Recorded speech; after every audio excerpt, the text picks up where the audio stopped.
नमस्कार विद्यार्थियों। सामाजिक अनुसंधान के इस क्रम में की क्लास में आज हम आपसे बात करेंगे रिसर्च डिज़ाइन, शोध प्ररचना या शोध प्रारूप। रिसर्च डिज़ाइन क्या है, इस पर हम आपसे चर्चा करेंगे। क्योंकि कोई भी काम, किसी भी प्रकार के काम को जब हम करते हैं उसका एक डिज़ाइन बनाना बहुत ज़रूरी है, उसका एक मॉडल बनाना बहुत ज़रूरी है। आपको याद होगा जब हम मकान बनाते हैं तो सबसे पहले उसका नक्शा बनाते हैं कि हमारे यहाँ किचन कहाँ होगा, लेट बाथ कहाँ होगा, डाइनिंग रूम कहाँ होगा, ड्राइंग रूम कहाँ होगा। एक मॉडल बनाते हैं। उस मॉडल पे फिर तय होता है कि उसी के आधार पे आपकी नींव बनती है, कॉलम बनते हैं, फिर उसके बाद वो धीरे धीरे पूरा स्ट्रक्चर बन जाता है। इसी प्रकार से जब सामाजिक अनुसंधान या कोई भी अनुसंधान कार्य किया जाता है उसकी भी एक डिज़ाइन तैयार होती है। उसके लिए भी आपको एक मॉडल तैयार करना पड़ता है। अगर आपने बिना मॉडल के, बिना डिज़ाइन के अपना काम शुरू कर दिया, अगर आप रिसर्च प्रारंभ कर देते हैं तो फिर आप उसमें आपको बीच बीच में प्रॉब्लम आएगी। एक विधिवत डिज़ाइन बनने के बाद जब हम उस पर काम करते हैं, एक मॉडल बन जाने के बाद हम काम करते हैं, तो उद्देश्य की प्राप्ति से के पहले हम जो हमारे रिसर्च के डिज़ाइन हैं, जो उद्देश्य हैं, उनकी प्राप्ति से पूर्वी उद्देश्य का निर्धारण कर लेते हैं हम, तो शोध कार्य की जो रूपरेखा तैयार करते हैं उससे हमको वांछित और उचित परिणाम प्राप्त होते हैं। तो वास्तव में शोध प्रारूप क्या है, रिसर्च डिज़ाइन क्या है, इसको अलग अलग विद्वानों ने अलग अलग प्रकार से विवेचित किया। ये क्या है, शोध कार्य की जो रूपरेखा पूर्व में तैयार की जाती है उसे शोध प्रारूप कहते हैं।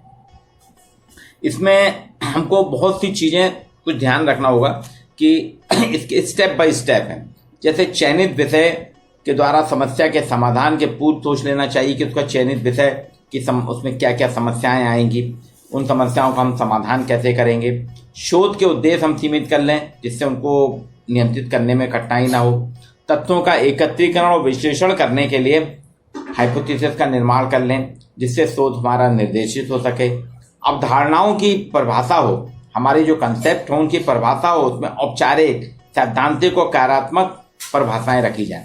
निष्कर्षों को दूसरे ज्ञान से संबंधित कर सके जिससे जनरलाइजेशन हो सके। यहूदा नाम के हैं, उनका कहना है शोध प्रारूप किसी शोध उद्देश्य से उन तथ्यों के एकत्रीकरण और विशेषीकरण के लिए, तथ्यों के एकत्रीकरण और उनके विशेषीकरण के लिए उन दशाओं का प्रबंधन करना होता है जिनसे नियंत्रक के साथ साथ शोध उद्देश्य की प्राप्ति की जा सके। इसमें वास्तव में हम क्या करते हैं, सामाजिक घटनाओं को जानने की चेष्टा करके नवीन अंतर्दृष्टि प्राप्त करते हैं। विशिष्ट इकाई, परिस्थिति, समूहों की विशेषताओं का हम उचित ढंग से वर्णन किया जाता है। आवर्तियों का निर्धारण करते हैं जिसमें घटनाएं घटित होती हैं और दूसरी आवृत्ति का भी अध्ययन करते हैं। कार्य कारण संबंधी परिकल्पनाओं का परीक्षण किया जाता है। इसके लिए शोध की रूपरेखा, दिशाबोध, घटनाओं का सरलीकरण, उनका नियंत्रण, मितव्ययता, बाधा निवारक, अधिकतम उद्देश्यों की प्राप्ति, शोध समस्याओं पर आधारित और निष्कर्षों में सहायक, ये एक ऐसे पथप्रदर्शक, एक गाइडलाइन के रूप में होना चाहिए। ये क्या करता है, हमको एक रूपरेखा का निर्माण करना चाहिए। इसका फर्स्ट स्टेप है। इसमें पथ प्रदर्शक की भूमिका, मतलब ये जो होगा आपके लिए गाइडलाइन का काम करेगा जिसमें एक प्रयोग के पूरे दिशा निर्देश होंगे।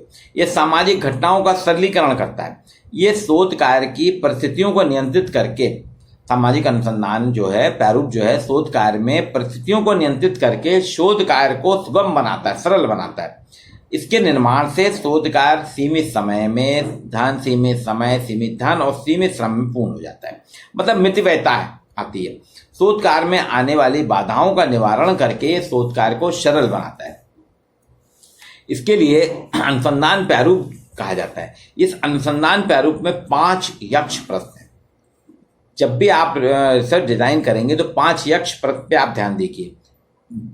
पहला क्या, व्हाट, कितना, हाउ मच, कब, व्हेन, कहाँ, वेयर, किस प्रकार, वेयर अबाउट। ये 5 यक्ष प्रश्न अगर आपके जहन में रहेंगे तो आप बहुत अच्छे से रिसर्च डिजाइन बना सकते हैं।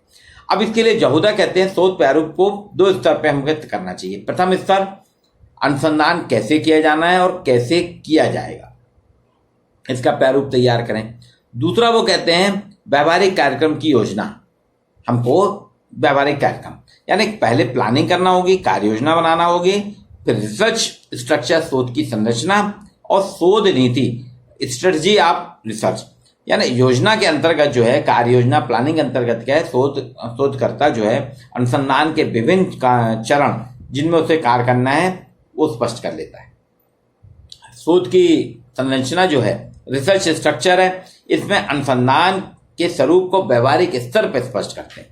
और रिसर्च पॉलिसी जो है, स्ट्रेटजी ऑफ रिसर्च जो है, शोध नीति, इसमें उन तकनीक प्रविधियों का उल्लेख होता है जो उपकल्पना का परीक्षण और तथ्य संकलन और विश्लेषण के लिए प्रयोग की जाती है। तो वास्तव में ये जो है अनुसंधान के जो चरण हैं, इसके एक शोध प्रारूप के अंतर्गत हम अनुसंधान के चरण बनाते हैं।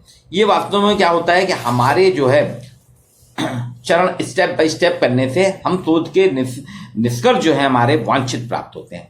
जैसे पहला इसमें रखिए आप, स्पेसिफाई द प्रॉब्लम, समस्या की व्याख्या। सर्वप्रथम हमें अध्ययन की जाने वाली समस्या की व्याख्या करना चाहिए, है ना, जिससे कि हम समस्या के आयामों को से परिचित हो सकें।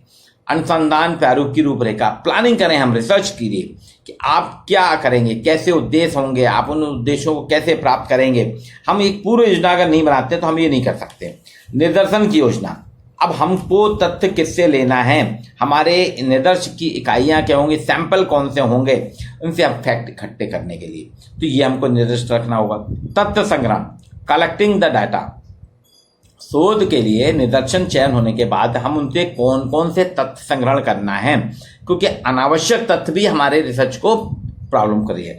तथ्यों का विश्लेषण, एनालिसिस द डेटा, अब जो हमको तथ्य प्राप्त हो गए हैं उनको सत्य और उपयोगी नहीं माना जा सकता, बल्कि उसमें कई अशुद्धियां और असावधानियां रह जाती हैं। अतः प्राथमिक सामग्री से तथ्यों का जो संग्रहित तथ्य है उनका विश्लेषण करके बिखरी हुई डेटा जो रहते हैं, बिखरी हुई जो सामग्री रहती है, उसमें से हम वांछित सामग्री इकट्ठी कर लेते हैं। रिपोर्ट तैयार करना, प्रिपेयरिंग द रिपोर्ट, आपने शोध कार्य कैसे करा, शोध कार्य के जो तथ्य थे उनका विश्लेषण करके उनका सामान्यीकरण करके आपको क्या निष्कर्ष प्राप्त हुए, ये हमको रिपोर्टिंग करना है। यानी समस्या की प्रकृति का स्पष्टीकरण हो जाए, विचारों की भाषा की संबंधी स्पष्टता होनी चाहिए, अध्ययन विधि आना चाहिए, है ना, प्रतिवेदन में सारणी, आलेख, मानचित्र का समुचित प्रयोग हो जिससे कि आप उसको स्पष्ट कर सकें, निष्कर्ष और उसके सुझाव।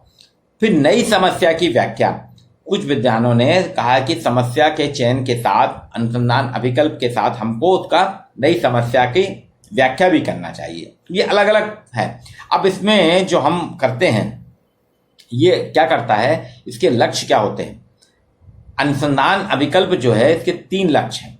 ये एक रूपरेखा उपलब्ध कराता है, टू प्रोवाइड ब्लूप्रिंट, ये एक रूपरेखा है। अनुसंधान एक बिल्डर जिस तरह नक्शे के कई समस्याएं होती ना नक्शे के लिए, उसी प्रकार से हमारे लिए भी एक ब्लूप्रिंट है, रूपरेखा बताता है कि जैसे नक्शे से हमको तय मिल जाता ना, नक्शे इंजीनियर नक्शा बना दे, कहाँ खिड़की होगी, कहाँ दरवाजा होगा, कहाँ पाइपलाइन होगी, कहाँ बिजली के सॉकेट होंगे, तो वो हमारे लिए तय रहता है। इसी प्रकार से ब्लूप्रिंट बन जाता है। तो शोध करता है कि हमें कहाँ से तथ्य लेना है, कितने सैंपल लेना है, किस एरिया में लेना है, कौन सी उपकल्पना के लिए हम तथ्य ले रहे हैं। दूसरी चीज, अनुसंधान क्रिया की सीमाओं को निर्देशित करता है, सीमित कर देता है। It limit dictate boundaries of research activity, ये डिक्टेट कर देता है। मतलब आपको इस मॉडल पे अगर आप काम कर रहे हैं तो आपको तय है कि हमको क्या पूछना है, क्या नहीं पूछना। अगर पुरुषों से जानकारी लेना है तो आप पुरुष से ही लेंगे, महिलाओं से नहीं। यानी एक आपके परीक्षण के लिए एक बाइंडिंग कर देता है। यह संभावित समस्याओं का पूर्वानुमान लगाकर अन्वेषण को आसान बनाता है। इसमें क्या करते हैं, शोध अभिकल्प ने शोध समस्या का पूर्वानुमान हो जाता है हमको, जिससे कि शोध कार्य हमारा सरल हो जाता है, आसान हो जाता है। अब ये जो है इसमें हमको क्या करना होगा, अनुसंधान के लिए घटना की विवेचना, उनके कार्य कारण संबंध, कार्य कारणों की हमको स्थापना करना, विवरण मूलक प्रारूप बनाना, अन्वेषण मूलक प्रारूप और प्रायोगिक, 3 प्रकार से हम इसको बनाते हैं। सर्वेक्षण अनुसंधान प्रारूप जो है 3, एक सर्वेक्षण अनुसंधान होता है, एक व्यक्तिगत अनुसंधान होता है और प्रायोगिक अनुसंधान होता है।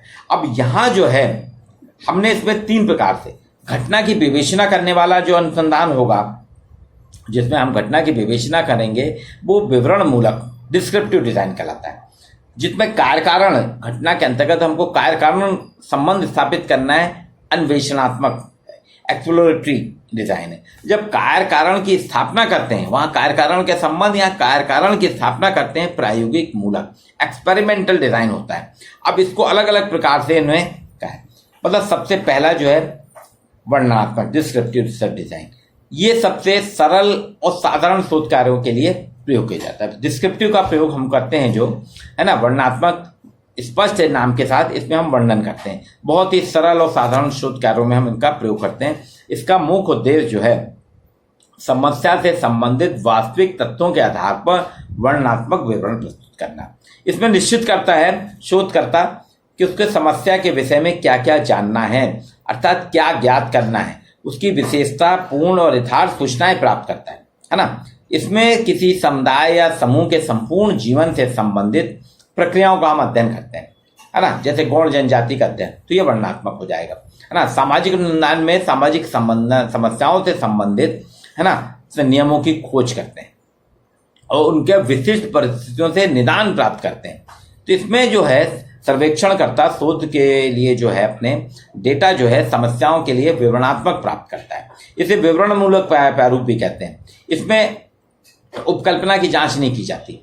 इसमें जो आपका है विवरण मूलक है, डिस्क्रिप्टिव में आपको विवरण देना है ना, इसमें उपकल्पना की जांच नहीं कहती। यह पूर्वाग्रह युक्त अध्ययन माना जाता है, यानी शोधकर्ता अनुसंधान लक्ष्य से को परिचित कराता है ना, वो उसके लक्ष्य को परिचित कराता है। इसमें नवीन तत्व और विचारों की खोज के साथ अंतर्दृष्टि प्रदान करने में सहायक होता है। इसमें हम साक्षात्कार, प्रश्नावली, प्रत्यक्ष अवलोकन, सहभागी अवलोकन के माध्यम से सामाजिक समस्याओं का वर्णनात्मक अध्ययन करते हैं। इसके बाद अब आपका आता है अन्वेषणात्मक, है ना, एक्सप्लोरेटरी। एक्सप्लोरेटरी इसमें प्राथमिक, ये अनुसंधान के लिए, शोध के लिए हमको प्राथमिक दिशाएं प्रदान करता है। ये इसलिए महत्वपूर्ण हो जाता है क्योंकि ये प्रारूप प्रारंभिक दृष्टिकोण निश्चित करने में सहयोगी होता है।